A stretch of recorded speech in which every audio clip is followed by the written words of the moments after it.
What up, Grow Gang guys and gals? This is RA, and I'm coming to you not with a garden story or anything, any updates with the garden. I just want to give you an exclusive story. I got millions of them. This one was when I took one of my many trips to New York City. And I just happened to end up at the QUEENSBRIDGE Projects. Now, I'm a hip hop head, definitely a hip hop historian. So listening to some of the greats from New York City and definitely represented the QUEENSBRIDGE Projects drew me to this specific historic location. I'm sitting outside the bodega, what we call them corner stores in the Midwest. In New York, they are established as bodegas.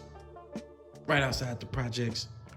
Went inside, definitely spent some money. I'm walking through the middle of QUEENSBRIDGE Projects. Right in the middle of the projects, there is a basketball court. There is a elder gentleman.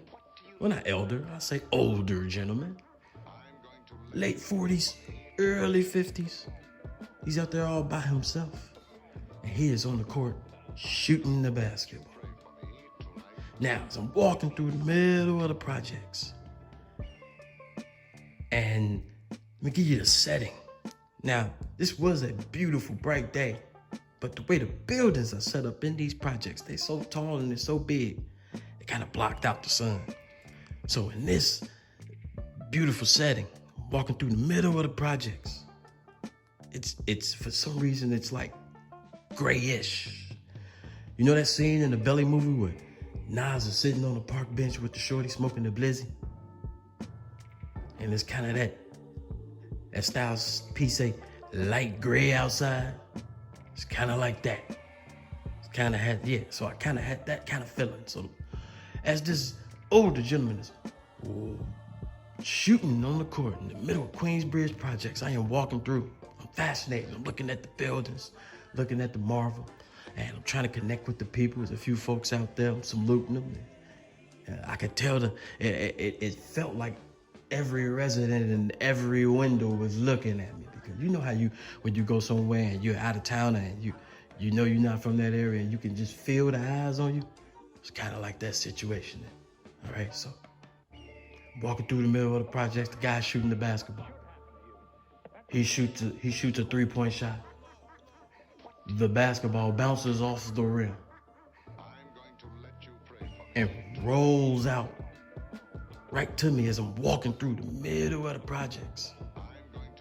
I almost felt like I had on the white Averex leather with the Timbs on, but I didn't. All right, so the ball rolls out to me.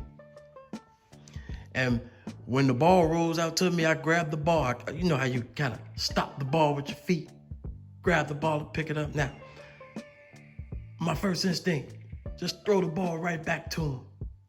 This guy's in the rhythm. He out here doing his thing. He ain't bothering nobody. Give him the ball back. I'm from the south side of Chicago. So I'm looking at the ball. I'm looking at the rim. I'm looking at the old man. I'm looking at the rim. I took a few steps up to the 3-point line, and guess what? I had to shoot it. I had to shoot it. I had to. I take 2 dribbles. I square up. Put my great Derek Fisher left hand release in the air. Make sure I flicker the wrist. I let it go. And of course it went in. Of course it went in. The older gentleman looks at me, smiles, give me a little hand clap. I tell him, yeah, I'm from Chicago, Illinois.